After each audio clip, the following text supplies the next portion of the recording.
got so much motherfucking design on right now. Bring it down, nigga, come out, got 3 old thoughts, I'm bitches on my line, and you know. Halo teman-teman, kali ini saya akan membahas tentang identitas nasional. Sejauh manakah kalian mengenal dan juga mempertahankan identitas nasional itu? Dan pada slide yang berikutnya yaitu pengklaiman kebudayaan Indonesia oleh negara lain. Contoh kasusnya seperti yang kita lihat di slide berikutnya, yaitu hakikat identitas nasional. Ada 2 ciri-ciri atau contoh kasus yang berikut, yaitu identitas. Identitas ciri-ciri khusus atau keadaan khusus yang melekat pada diri seseorang atau kelompok orang, atau dapat dikatakan juga sebagai sekumpulan ciri khusus yang dapat membedakan dengan yang lain. Yang berikut, nasional, suatu identitas yang ada dan melekat pada kelompok-kelompok yang berbeda dalam suatu wilayah, yang terikat oleh kesamaan budaya, agama, keinginan, dan juga cita-cita. Pada slide yang berikut ada identitas nasional beserta ciri-cirinya, yaitu yang pertama, identitas nasional Indonesia. Yang kedua, 5 unsur ataupun 5 asas dari jati diri bangsa Indonesia, yaitu berketuhanan, berkemanusiaan, memiliki persatuan, berkerakyatan, dan berkeadilan. Dan yang ketiga, Pancasila menjadi jati diri seluruh masyarakat Indonesia. Pada materi yang berikut yaitu unsur pembinaan dan pembentukan bangsa Indonesia. Ada 5 unsur pembinaan dan pembentukan bangsa Indonesia, yaitu yang pertama, asal-usul bangsa.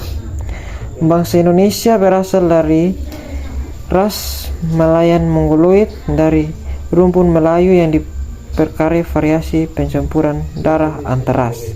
Yang kedua, kebudayaan.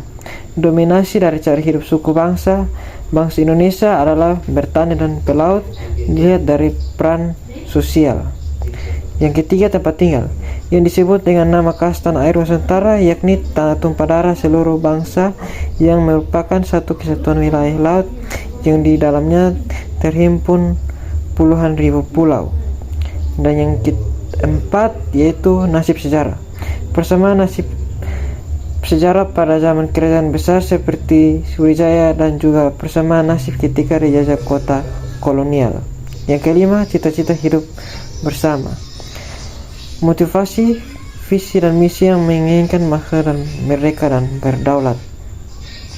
Pada materi yang berikut, unsur-unsur identitas nasional yang terdiri dari 4, yaitu bahasa, kebudayaan, agama, dan suku bangsa.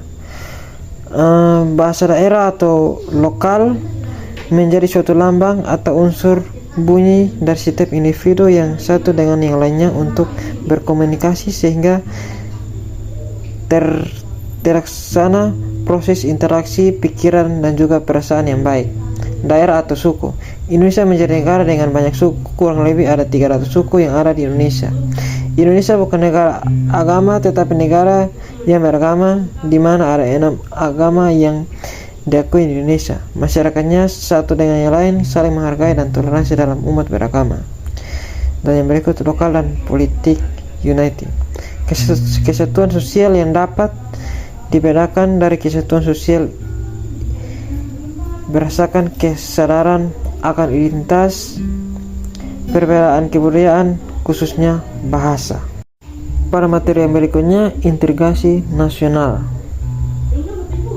Proses penggabungan atau penyatuan dari beberapa kelompok sosial budaya ke dalam kesatuan wilayah sehingga terbentuklah suatu identitas.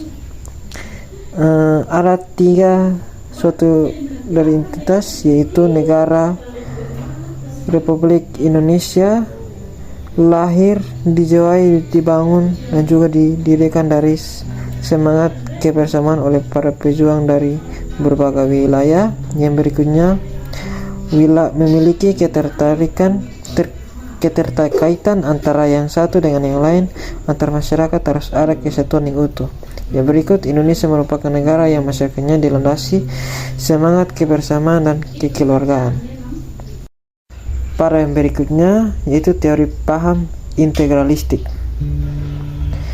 Teori ini dianut oleh Indonesia dengan pemiliknya Profesor Supomo dan Muhammad Hatta.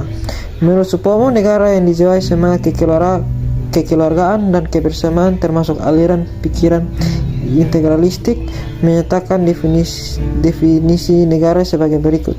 Negara ialah suatu masyarakat yang integrasi menjamin kepentingan seluruh rakyat sebagai persatuan untuk mengatasi kepentingan golongan atau seseorang. Negara sendiri terdiri dari individu, kelompok masyarakat, dan penguasa yang berperan dan berkontribusi terhadap negara untuk mencapai tujuan bersama, yakni kemakmuran hidup masyarakat. Terima kasih karena teman-teman sudah melihat video ini. Semoga teman-teman dapat memahami video ini dengan baik.